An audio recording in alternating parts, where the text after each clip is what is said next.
to the return of Godzillathon, Part 2, Godzilla King of the Monsters from 1956. Now, if my voice sounds a little off, I'm currently inflicted with Nurgle's blight. And it's also been a weird almost 24 hours. Last night it was brought to my attention I was over 500 subscribers. And I was at 540. Now this evening I'm back to 432 for some reason. But I was at 325 before, so I don't know what's going on. I had to repaint over my custom plaque and erase the 500. But make no mistake, I will be adding a 500 back on this. I'm not going to let this setback discourage me or stop me. Just YouTube being YouTube. But today I'm going to talk about the Americanized re-edit of the original Godzilla, Godzilla King of the Monsters, from 1956.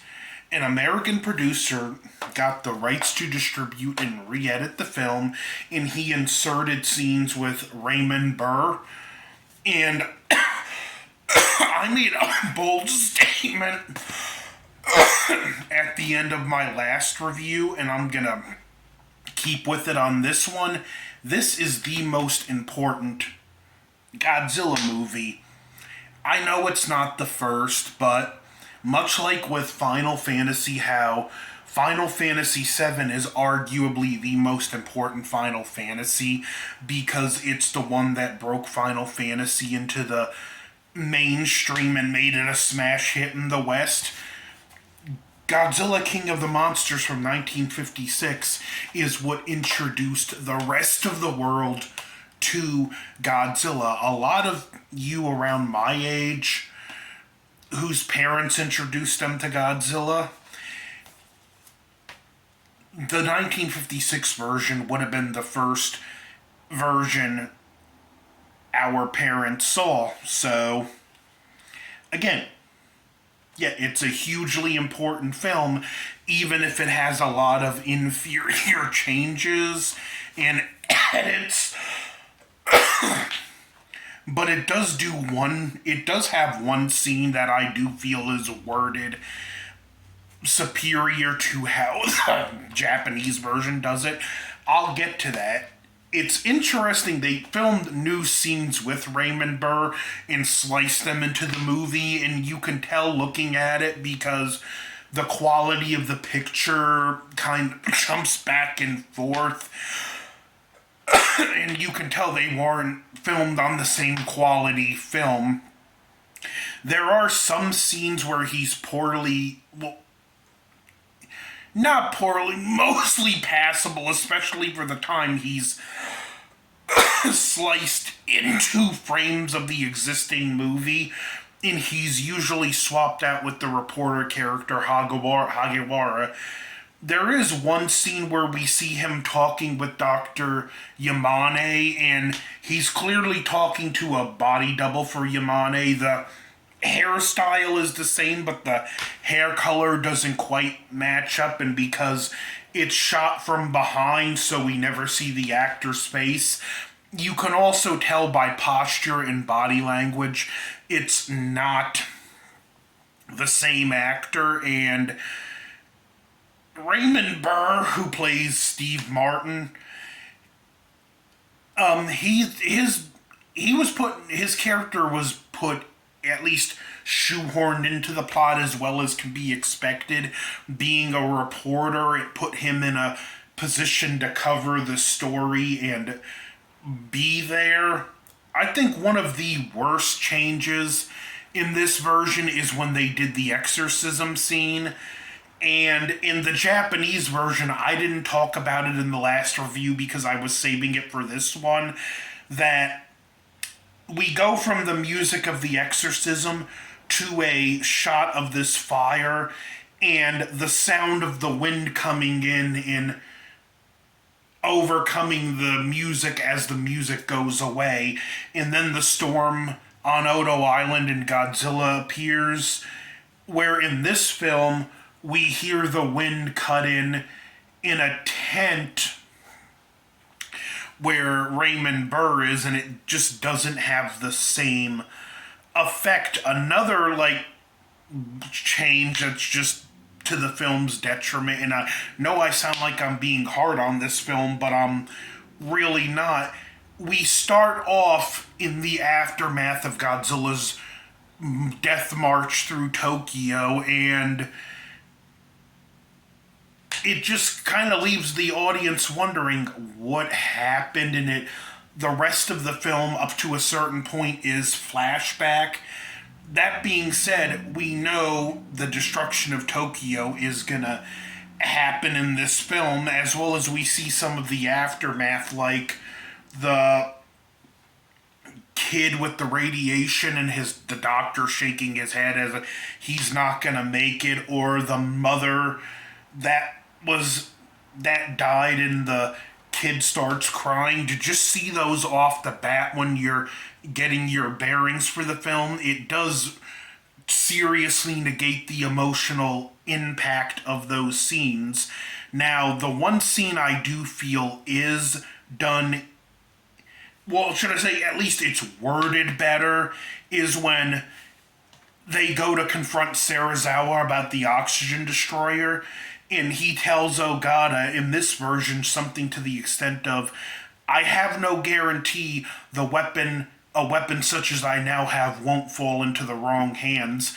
And Ogata just tells him pretty straightforward, well, then you have a responsibility no man has ever faced. You have your fear, which might become reality, and you have Godzilla, which is reality.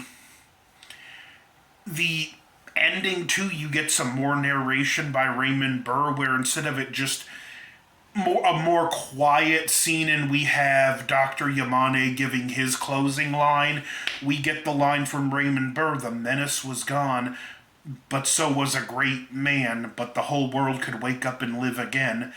And we just kind of have a shot of Dr. Yamane just sitting there looking distraught, and it kind of makes him look more bored than anything.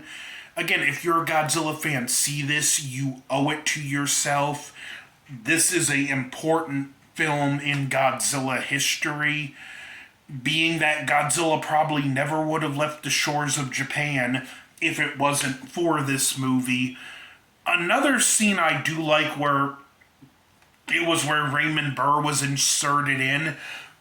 Throughout the attack on Tokyo, he's narrating it and he's giving like a news report or broadcast.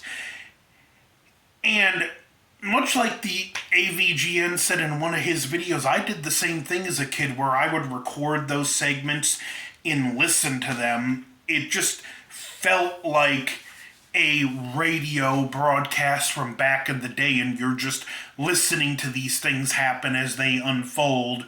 The narration is powerful enough that it paints a stark picture without the visuals, which is great. Now, another scene I do love is during the destruction of the government building. Like, Raymond Burr knows he waited too long and he's probably gonna die, and rather than panicking, he just, in a very dignified way, just continues to give the report and say farewell as the building gets destroyed.